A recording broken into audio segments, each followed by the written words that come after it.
ये लोग 4-5 दिन से भूख हड़ताल पे बैठे हुए हैं। इनका कोई सुध लेने वाला नहीं है। अब स्थिति बहुत गंभीर हो गई है। उनको चेस्ट एक्सरे इन्फेक्शन तक फैल गया है। कहीं न कहीं आयोग को अपनी भी साख बचाने की ज़रूरत है कि कुछ न कुछ तो आयोग को भी सोचना चाहिए कि कोई बच्चा बेचारा परीक्षा देने के बाद अगर 5 दिन से भूख हड़ताल पे बैठा है तो उसको कितनी दिक्कत होगी यहाँ पर। तो हमने पीआईएल डाल दिया, ज़रूरत लगी तो हम सुप्रीम कोर्ट भी जाएँगे इसके लिए यहाँ पर। आखिर बच्चों के न्याय के लिए किसी न किसी को तो खड़ा होना पड़ेगा। सरकार को भी है कि सरकार को आयोग जो है और सरकार है, इन लोगों को कन्विंस करना हम लोग की ज़िम्मेदारी है। ये लोग 4-5 दिन से भूख हड़ताल पे बैठे हुए हैं। इनका कोई सुध लेने वाला नहीं है।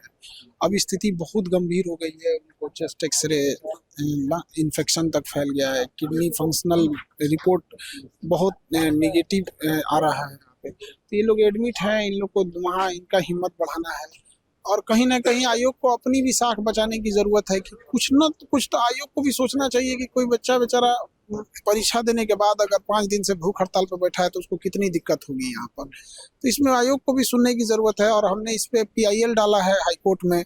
परीक्षा खत्म हुआ उसके बाद ही हमने पीआईएल डाल दिया उसमें कि सभी जिलों के जहाँ-जहाँ परीक्षा हुए हैं उसके सीसीटीवी फुटेज को सार्वजनिक किया जाए। जब सीसीटीवी फुटेज आ जाएगा तो सारा चीज़ क्लियर हो जाएगा, क्या अफ़वाह है, क्या हकीकत है। और दूसरा जिस पे शक है उसका नार्को टेस्ट किया जाए। तो हमने पीआईएल डाल दिया, ज़रूरत लगी तो हम सुप्रीम कोर्ट भी जाएँगे इसके लिए यहाँ पर। आखिर बच्चों के न्याय के लिए किसी न किसी को तो खड़ा होना पड़ेगा।